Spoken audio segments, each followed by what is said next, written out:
About RuleBox.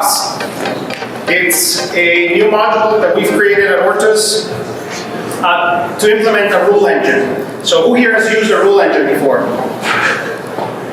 3? Only? How was your experience? Painful? Oh, yeah.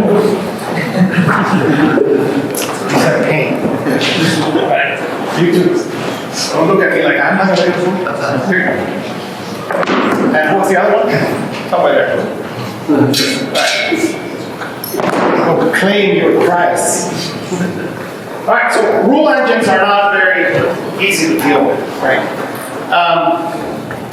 So we'll start going through why RuleBox was created and how it's implemented in pure CFML and how it can benefit you as a developer. So to start, brief introduction, my name is Luis Majano. I'm a computer engineer by trade. Actually, hardware design was my educational background. I was born in El Salvador and imported into the US. I'm a full gringo now. CEO of Ortus Solutions. I used to work before at Sandals and Beaches Resorts, then at Esri, Environmental Systems Research Institute, and then Ortus Solutions. So what is RuleBox? We're going to go, what is a rule engine? Why RuleBox was created? The problem, it has to have a problem. That's why we created it. Then go into in-depth of what is a rule engine, try to demystify the concepts of rule engines. Why would you like to use our rule engine? And then, of course, our implementation in RuleBox. So, what is RuleBox?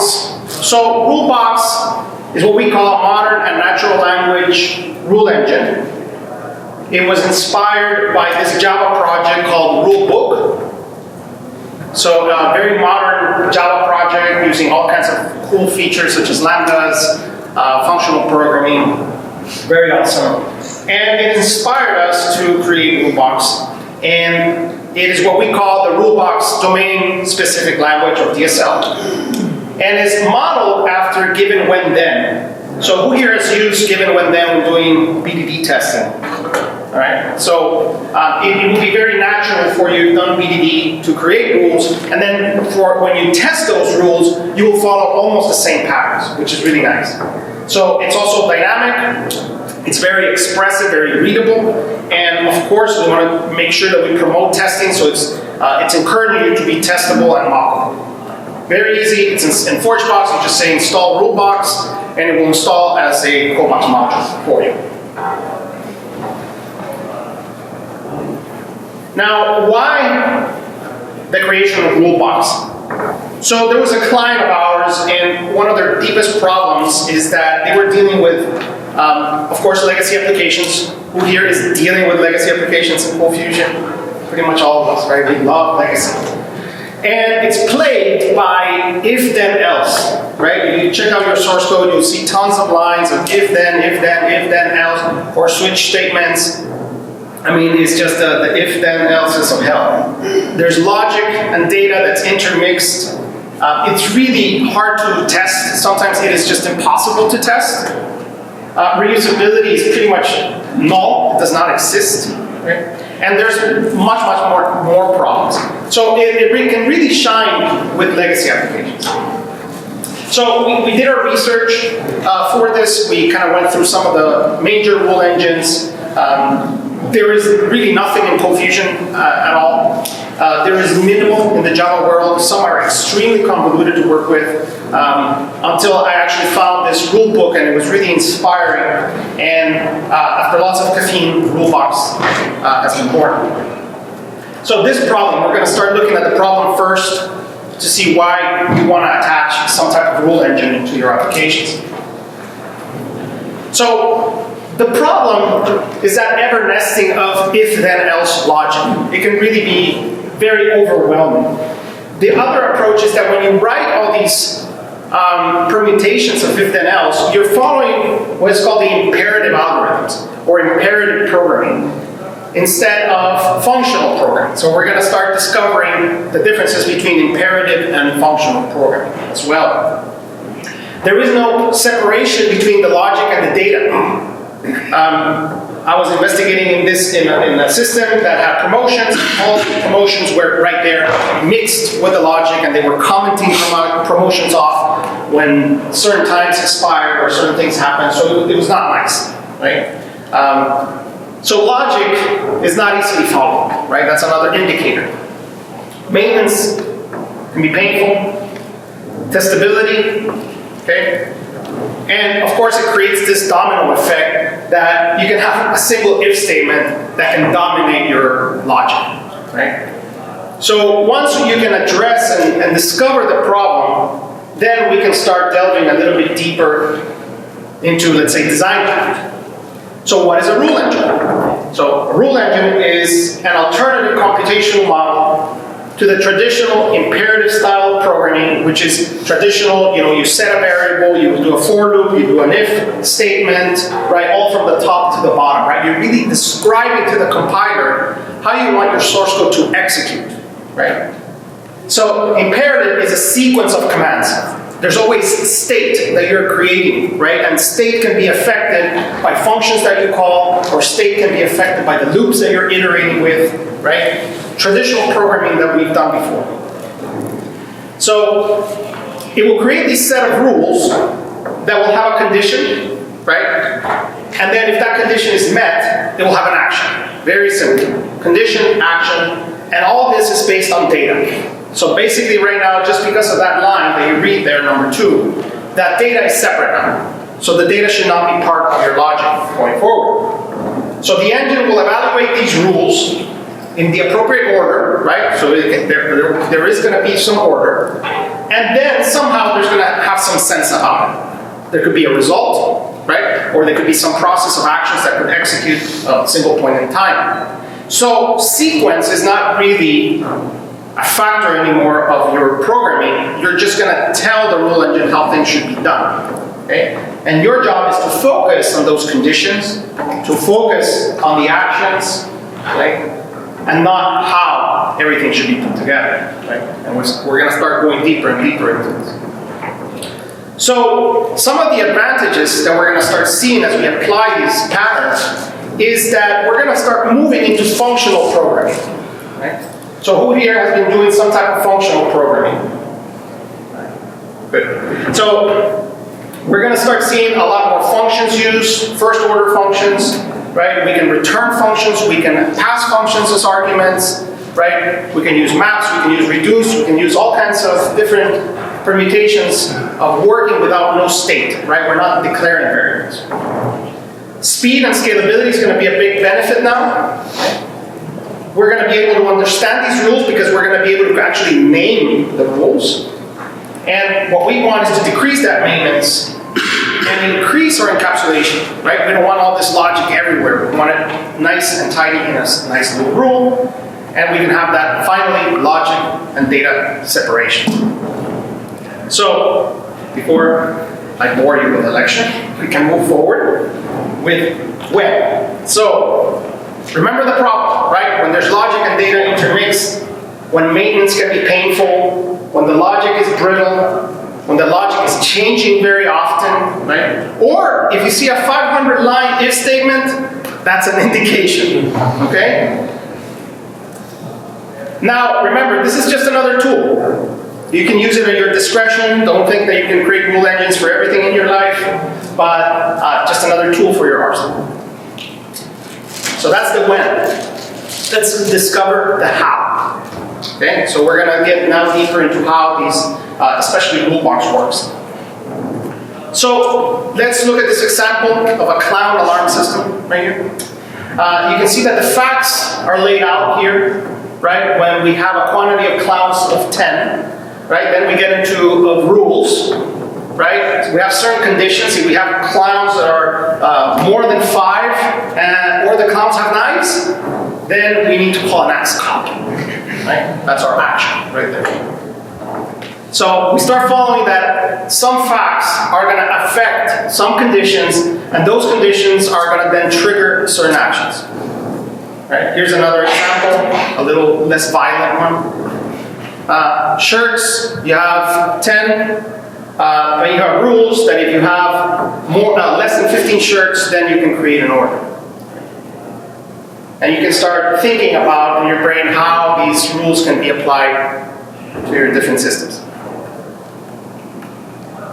All right. RuleBox is modeled after this design pattern. So who can tell me what the name of this design pattern is just by looking at that diagram? Let's see. Any geeks, design pattern geeks here? For a shiny red book. Nobody. Factory? No. It's 3 words. We can play hangman. It's 3 words. Ooh, who said that? Nice. Did you cheat? Yeah, it's right there.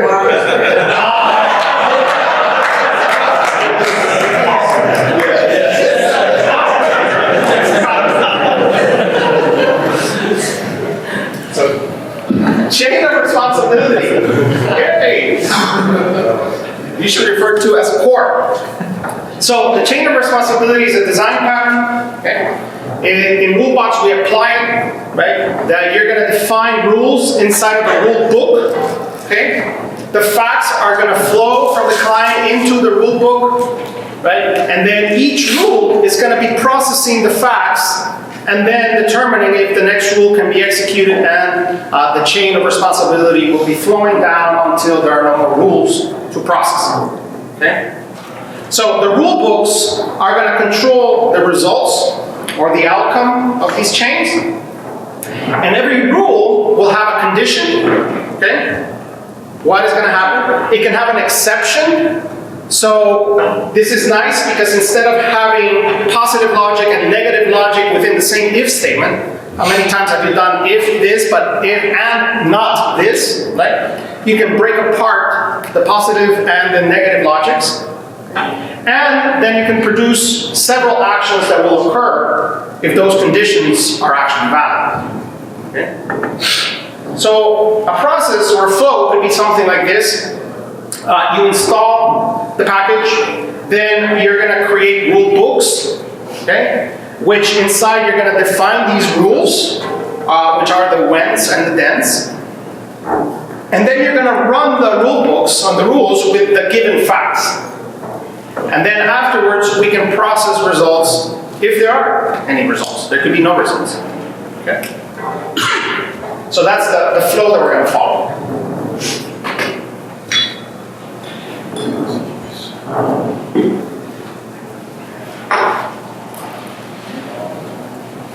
Alright, keep on moving forward. When you install RuleBox, you're going to get a few mappings to a few objects that you're going to start working. One is a rule at RuleBox. That's the transient rule object. You have a rule book. Okay, so that's a transient rule book object. You have a builder that you can use to actually build dynamic rules. So rules don't have to be static. You can actually create them at runtime. And then you have a result object, which is a model similar to Java optionals. Who here has heard of Java optionals before? All right. So what do you use Java optionals for? Put you on the spot. I've never heard of them. I don't really know how they're used though. Mm-hmm. So they're basically used to determine if something has a value or not, but in a functional approach. So instead of you doing an if statement that says if null, right, is null this value, then do something, you can just do concatenated functions and just say value dot if null, then do this closure, or else run this closure, right? So it gives you a functional approach to testing for null values, basically, right, or for a result. Alright, so we have 4 objects that we're going to be dealing with. That's it. Then the DSL is something like this. We're going to have the givens. Okay? So you're going to tell the system, hey, I have a name and a value. Okay? Or I have a complete struct of facts. Okay, here's my data. Here is something that I'm going to run these rules against. Okay? And then those structs and that data is going to be executed against the rules. Okay? So the rules have three functions available to you. The when, okay? And the when accepts a closure or a lambda. That is the condition. If that condition is actually true, right, then it moves down to the next function, which can be an except. So this is the negative portions of the evaluation of when. Right? Again, another closure or a lambda. And then finally the then, which are your actions. Okay? Which are, again, are closures or a lambda. So the API is very, very simple. So let's start delving deeper now to code. Okay? So what you can see here is a rule book. It's a CFC. It inherits from RuleBook. Okay? It has one method called define rules. Here's where you're going to define your static rules. Okay? You can give it a name, which I recommend. Okay? So you can actually determine what is the name of your rule book. And then you can start creating rules. Okay? The syntax, we made it, you can do several different types of syntax to make it easier for you. It's up to you how you do them. But you basically start with an add rule. So you're going to add a rule to the rule book. You create the new rule, give it a name, and then you define the when condition, which is just a closure. It accepts the facts. See, remember the chain of responsibility. The facts are going down deep into the rules. And then you evaluate those facts according to your conditions. If that actually determines that it's true, then the then will be executed. If not, it is ignored. Okay? So you actually laying down the foundation here in functional approach, right? But they will be executed some time later. Okay? They're not going to be executing in that order specifically. Very easy rule. Okay? So if there's in this struct a key that's called hello, then we are going to output the keyword world. Right? Let's look at creating more rules and how they go. So you can use an alternative syntax. You can use like a lambda or closure syntax. We saw this one here before, new rule. But you can also say add rule and remove the new rule thing and just pass in a function, and then you work on the rule. Okay? So they're just kind of pick your style. They look better when you're using actual lambdas or the fat arrow syntax. But let's address it. So you can use that add rule with a rule. And remember, each rule can have the following. It can have a name, which is optional. It can have one when statement. Okay, you get one condition. 0 or 1 exceptions. Okay, that's the negative logic. And then it can have multiple thens. And this is great because one condition could actually trigger multiple actions in your system. And inside of those thens, you don't have to put all your logic inside them. You can be calling external CFCs. You can be actually announcing an event. You can be, dispatching something to a message queue, right? You don't have to put all the logic inside of the then. And then you have the ability to have one stop, okay? Which basically means if I breach this rule and that rule has executed, don't do anything anymore, right? So we're going to keep on seeing more rules and how they're created. So let's start with the when. So this is the condition. The argument is a closure or a lambda, and it must evaluate to a boolean. That's pretty much it. If it returns true, then the consumers are going to be executed, right? Those are the thens. If it's false, the rule does not apply. Okay? The rule doesn't apply, we skip, we go to the next rule. Okay? It receives the facts and that closure, we work on that set of facts, we return the right value, and then those concatenated thens are going to be executed. Simple? Right, those are the whens. Let's look at accept, the next function. So accept is basically a negation. Okay? You can do all this inside of the when, but sometimes it's nice to have the exceptions because they can be more readable. Okay? Instead of doing negative logic, you can actually just say when these facts, so we can read this like this. When inside of the facts we have a key that exists called hello, except when the account is disabled, then I'll put hello. And that's how it's supposed to be read. Right? You want that natural language that you start flowing. When this happens, except for these conditions, then do something else. Okay? Right, so those are your special exceptions. The final one is the then. So let's look at the consumers a little bit deeper. Okay? So these are the actions of your logic. This is what's going to be executed. Your closure this time is going to receive two arguments, the same facts, but the concept of a result object. Okay? Because there could be a result. So you receive these two arguments. Now these results is mapped to a RuleBox result object. Okay? So you have all the API docs for that we're going to see. You can have multiple actions executing. Okay? You can even stop the actions for whatever reason. Okay? If you return true from an action, then the rest of the consumers will not execute. You said maybe I've got enough. Okay? The API docs, of course, are the best friend. But we can see here in the example, the first one just leverages the facts. The other one actually uses the result object and actually sets a value by getting the value inside of the result object and multiplying it by 0.8. Okay? So I'll let it sink in for a bit. But those are the consumers. Okay? Remember, inside of the consumer, there can be whatever you want. Okay? This can be a call to another CFC. Okay? You can dispatch an event, announce an interception, do whatever you want and need to do.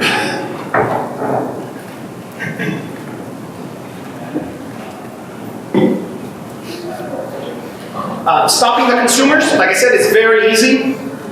If for some reason inside of this then you don't need to do anything else after this, you can return true. And here's another funky thing that you can do with it. You can actually execute another rule inside of the thens. Okay?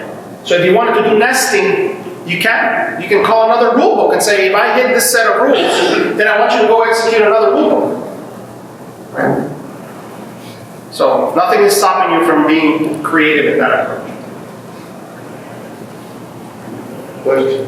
Yes? Can you define like a top level rule that in some cases is reused as an inner rule? It would have to be in a rulebook because you can't call a rule. Well, once it's in a rulebook, it can be used anywhere you need it. Correct. Yeah, because remember, the chain of responsibility has to flow, right? So it's not like I can call a rule to be executed. You kind of have to adapt to the flow, right? But from the flow, you can divert to another flow. Okay? And then go back to where you were. If then else, if else.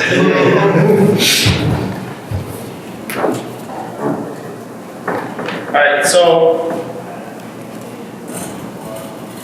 the next one is stopping these rules. So for whatever reason, you want to break the entire chain of responsibility, you can just execute a stop. And in real reality, you're not executing a stop. You're actually adding a stop marker. Because remember, they don't execute as you write them. They will be executed at a later point in time, right? Benefits of functional programming. So here I have created a rule that says if somebody has a credit score under 600, they're going to get dinged with 4 times their rate increase. And then I'm not going to give them any more promotions. So you can see that when, if the applicant, you see the applicant is coming out of the facts, and then I call a method on the applicant, so now this is an object. Okay? If the credit score is less than 600, then the value of what it seems to be here, a rate increase, is going to be multiplied by 4. And then I stop. The chain will never go further, no more promotions for him. His credit score is pretty crappy. 4 times the increase for the rate. Right? If you have multiple thens, you would go after the stop. You could. If the condition wasn't met, it would continue. Yeah, you could do more thans and then stop, but this just says this rule right here is the only one that will execute if it matches the condition. Because remember, we're adding a new rule right here.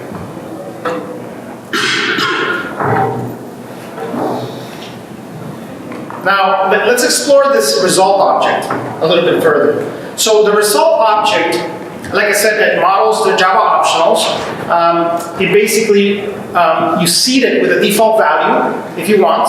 And here are some functions that are available to you. You can call reset. That will reset the value of the result to the default value. You can retrieve the value. You can get the default value. You can check if the value is present. Or you can just say if present and then pass in a closure or lambda. And that will mean that that closure or lambda will be executed if the value is present. If it's not present, you can concatenate it with an or else and pass in another closure or another lambda. Okay? Or else get and then another closure or lambda that can produce a default value for you. Or you can just set a value for the default value.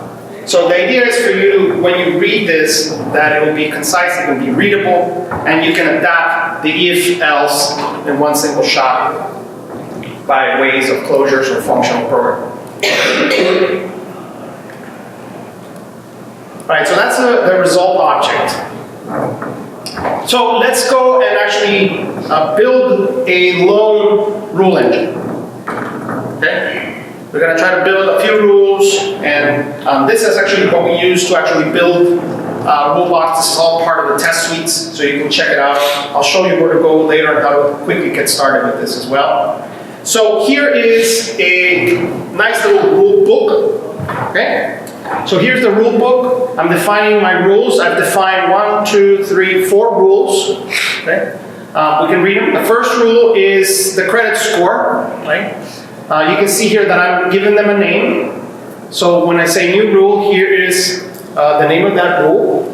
Then I have my when, my then, and stop. So this should be the only rule that executes if the condition is valid.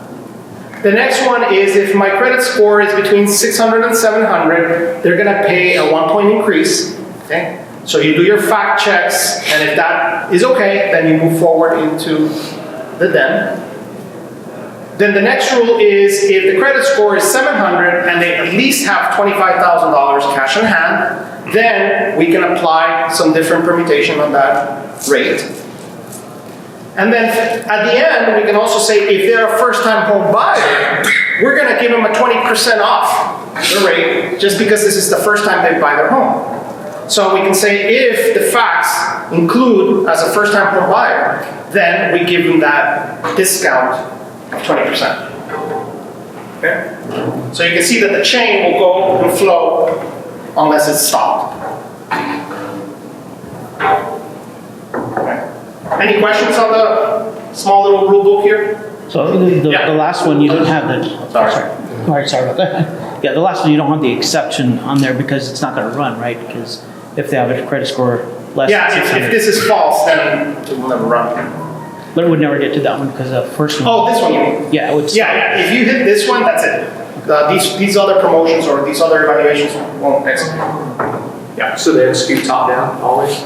They execute always top down. Yeah. Remember, it follows the design pattern, right? For the flow of responsibility. Yes? How does the system handle it as you're developing this, you accidentally, let's say, get some logic backwards and you've got an overlapping rule? Okay. You mean like the result was different than what you expected? Well, I'm trying to think like in this case, if you said it's less than 600, or actually greater than 600, less than equal, or somewhere you had some flaws in your conditions where you had basically rules were overlapping. Sure. So I'll ask you this question because this is important, right? Mistakes will always happen, right? So let's say we made a mistake here in the overlap, and you executed this, and your result is something that it shouldn't have been, right? How would you know which rules got executed, right? So in real life, in your code right now, how do you know which if then else statements got executed? What is your first instinct to go do? CF dump. CF dump, right? CF dump, right? CF log, CF abort, logs, right? So you'll see that later on we have a status check. So you can dump the status on the rulebook, and it will tell you which rules got executed and which rules modified the result. So if you had two rules that were overlapping, you'd see them You'd see both executed. You'd see that both executed. Okay. And that's what you evaluate against in your tests. Yeah? Have you ever used this against a menu system? No, like I said, this was a very academic project for me. I have not implemented in many situations just yet. Yeah. Let's say you were using it as a menu system to custom build menus for people as they enter your site, right? Yeah. Would there be a way to not run the rule every time unless there was some type of flag that said, hey, their menus have been accessed? Yeah. You could have like a menu builder that executes against a set of rules to build your menu and then cache it. And that way, throughout their trajectory in your site, just the first hit builds their menu. Right? But you would have to build a little bit on top of that. All right, so this is just a rule book, right? Let's go a little bit further, and I haven't even showed you how to execute the rules just yet, right? We've just defined these rules, but we haven't, executed them. So let's try to execute these rules. So to follow how we do this is we're going to create the rule book, right? That we want to target. You can set a default value if you're going to be working with a result. Okay? Then you can bind it. Okay? You're going to bind it with the facts using the given, which you can concatenate. You can do multiple givens. Or you can just pass an entire struct and say, here's my entire structure of facts, go address it. Okay? And then you can also run. That's how we're going to execute the rules. You just say run, and you can even pass an optional set of facts right there and there, just for convenience. Okay? And then at the end of the result, we can get the result. Okay? So let's start putting this together, and actually I'm going to show you TestBox, because testing is awesome, right? Who's testing here in BDD? Yes. Who's not testing? Don't be ashamed. So this is a little example of our BDD suite from RuleBox. It's the home loan rules that I was telling you about. Here's my description. I'm describing my home loan rate rules. My first spec is that it can calculate a first-time home buyer with 20,000 down and 650 credit score. So I create scenarios here, right? Obviously, I cannot create every single scenario known to man, right? But I can create some scenarios that will give me an indication that my loan rate builder is successful. As time progresses, the idea is that you are going to be adding more scenarios if somebody discovers a bug, overlaps, etc. Right? This is supposed to grow. Then I say, okay, give me an instance of the home loan rate rulebook. I'm going to seed it with a 4.5 rate. Now remember this can come from a database. You can say, give me the daily rate or whatever, right? Then I'm going to do 3 givens just to show that you can concatenate the givens. And I'm going to seed the facts, the credit score, the cash on hand, and the first-time home buyer. Then I'm going to run the rule book, and then I say home loans, give me the result. If is present needs to be true, and the value needs to be 4.4. Okay. So now I'm making sure that my rules actually executed correctly. Then I go to the second scenario. My second scenario is a credit score of 650, 20,000 cash, and I'm not a first-time home buyer. Run it, right? And now my rate needs to be 5.5. Okay? And you can start creating as many of these scenarios that it's going to give an indication that your home loan rate builder actually works. Right? But a lot easier because you're actually testing it, right? You're evaluating these rules. Now, auditing the rules is what my friend over there was saying. What's your name? Mark. So my friend Mark over there, he's my friend. All rules are audited for execution, okay? So that's why it's important to give them a name. Okay, because if not, you're going to get a lovely black screen up there.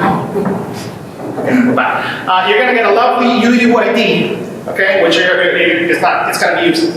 So please create a rule, a name, sorry, and then you can say, okay, give me the status map, and that's going to give you a struct of all the rules that were executed in that rule book with 3 different statuses. Okay, none means that the rule never executed. Okay, it was never touched. Skipped, it means that the rule condition did not apply, or the exception applied, so it was skipped. And executed, that means the rule did execute correctly, the producers got executed, and so forth. Okay. You can also give it by rule name, so you can say, okay, give me the status of this rule name. Okay, was this promotion applied? Okay, this could be, let's say you're building a booking engine, and you want to, after the end, you want to make sure that the promotion for whatever was applied, right? So you can say, hey, rulebook, was this promotion applied? Okay, and that will give you a true or false. So those are auditing rules. Now, let me show you where to get it, and then I'll show you our roadmap for it.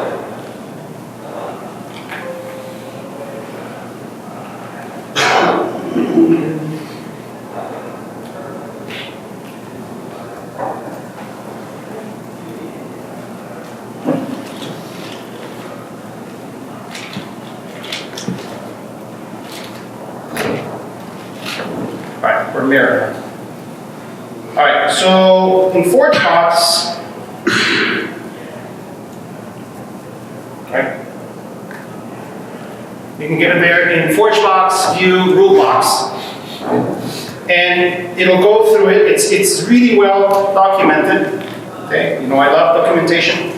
So it goes through the set of defining rules, your first rules, right? How to actually get rules using facts, right? They'll get deeper into a more complex scenario like this one, right? You can start going through it. Here's the actual long break rules as well, right? The more of the tests, right? So there's a lot of information here for it, right? So I encourage you to start going through it, and this is how you would start. There's a little bit more things that I didn't cover today, like using methods and some things like that, but this is where you can get it and start working with it, right, and working with the rule books.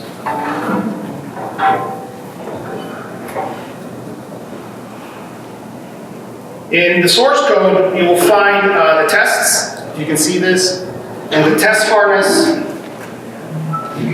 there are tons of tests inside of the specs directory for integration. Oh, sorry, wrong project. This is CB Security. We don't hold on. Test harness, tests, specs, and you have a few specifications that we use for testing, and we have a lot of resources here. You have here one that is defined using lambdas, right? They look a lot nicer when you use lambdas, right? You have the hello world, the rule book, right? That you can go through it, right? Pretty much everything. You have an applicant object that you can track things with. So there's lots of stuff in the repo to help out if you're starting with this or want to implement something like that.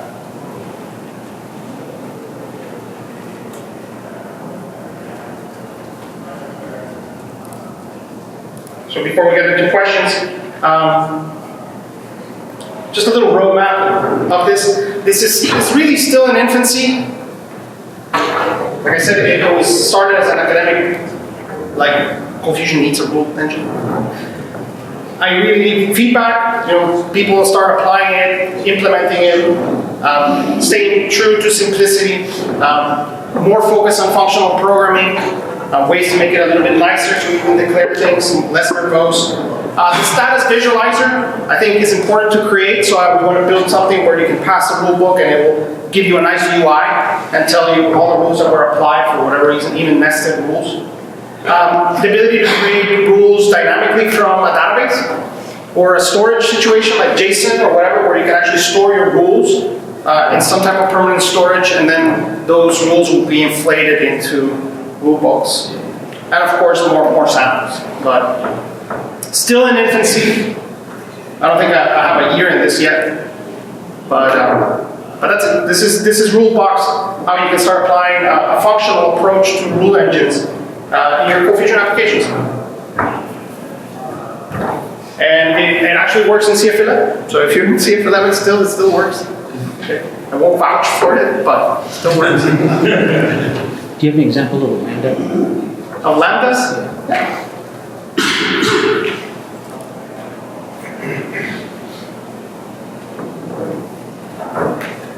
So the syntax is a lot nicer. You have the verbosity of the function method. You just,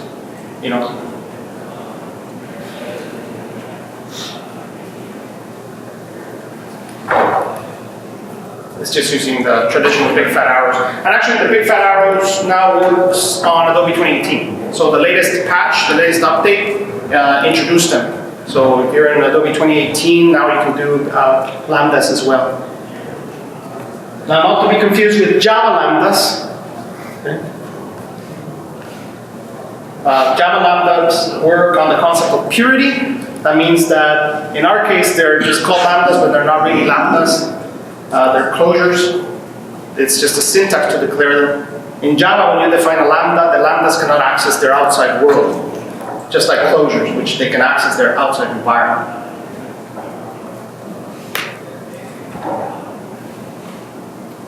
Yes? How do these fit into the traditional ColdBox app? I mean, how do you call this? Sure, you can see it in the examples. So let's say here you have a handler. You can basically just call the rule book and run it. Right?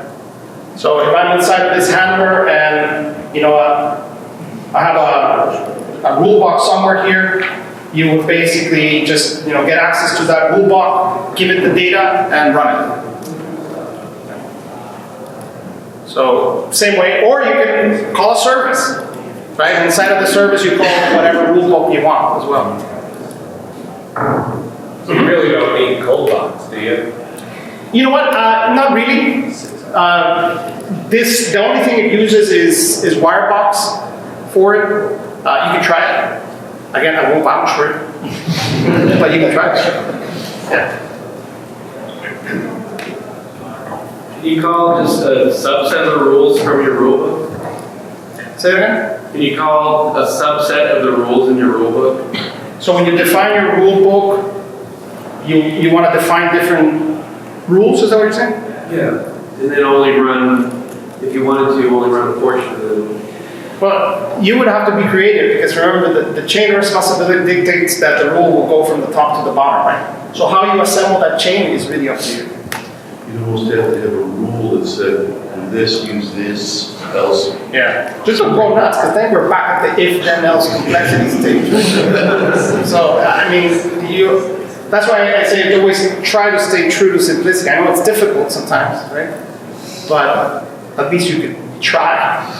But yeah. Yeah. You kind of related. Can rulebooks be composed? Like rules? Yeah, You mean the books. If I have two rulebooks and I combine them and get a third rulebook, it's a combination of the two. Actually, you can. There's an append somewhere there that we added. Yeah. It's in the API docs. But you can basically say, hey, get all the rules from this other rule book. And remember, it's a CFC, so you can actually create a base rule book that has your base rule, and then you have a concrete object that basically extends, right, your base and does something different for, let's say, a different client, right? So you can have your base set of rules, and then you have concrete rules, so you can become very object-oriented, right, and create a nice little object graph of your rules. On a high level, Luis, can you talk about how you would implement this along with, let's say, Vue or something?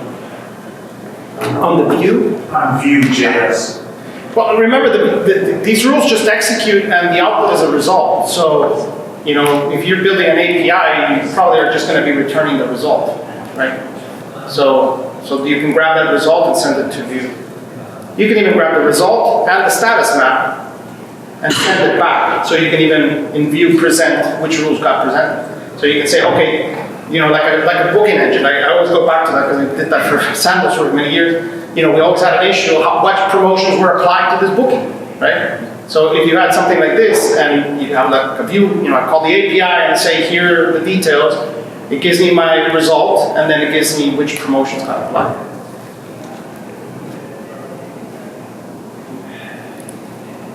I have a quick question. Do you have anything that's kind of perspective or experimental or bleeding edge with like JSON storage and expression of the rules? Because it kind of fits the use case. Well, yeah, but do you have, I guess star your repository or... So you mean like storing the rules in JSON? Yeah. Yeah, and I think that's probably the next steps we want to go into. Yeah. Like right now, you define the rules in a rule book, right? But you can also define them a la carte, right? So I can get an instance of a builder and actually I can create rules on the fly, right? But creating rules from a permanent storage has been asked several times, and I think that would be the logical step to go forward. It's not there yet, but. I worked at a platform that used JSON's rule storage engine. Yeah. It would definitely not be XML. I can tell you that.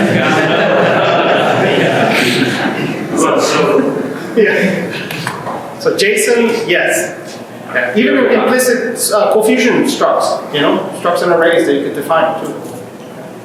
You have a time frame for that at all? No. When somebody or a client requests it or something, but no. Yeah. What extension is this for VS Code for the CFML? The CFML one, Kamasamak. Okay. Yeah. Did you add icons in too, or? I'm sorry? Did you add icons in as well? I did. I pimped it up. I can give you my list of plugins later if you want. I have like 1,000 on them, but yeah. I love my purple. Like 5 more minutes? Okay. 2 minutes or something. More questions? Can you talk a little bit more about your implementation? You said about the the promotions? Because I'm trying to figure out a real world scenario where I could use something like this. The one that we're working for our client was that they were working with Twilio, and they had a phone number, like a 1-800 number for a promotion. The phone number would call right, to this RESTful API. It would instantiate the rulebook, and it would say, okay, go find an agent, right, that is going to take that call. And then it goes to rules, right? If the agent is not found, then do this. If the agent exists, but they are not assigned to this client, then go look for the assigned agent. And then the other rule was if they are the agent that was assigned to them, then delegate them back to them. So it was very simple, it was a very small little microservice, and it worked great. So it's basically the rules were making calls to services that would provide the data. Yeah, the rules were just kind of the glue for the logic. They did not have the logic inside of them. You can put the logic inside of them, but then it's like creating the same big if then else thing, right? Because now you're dropping all that logic in the middle. So the idea of the rules is for them to be the glue for you. Your logic should still remain in your objects or services that you're doing.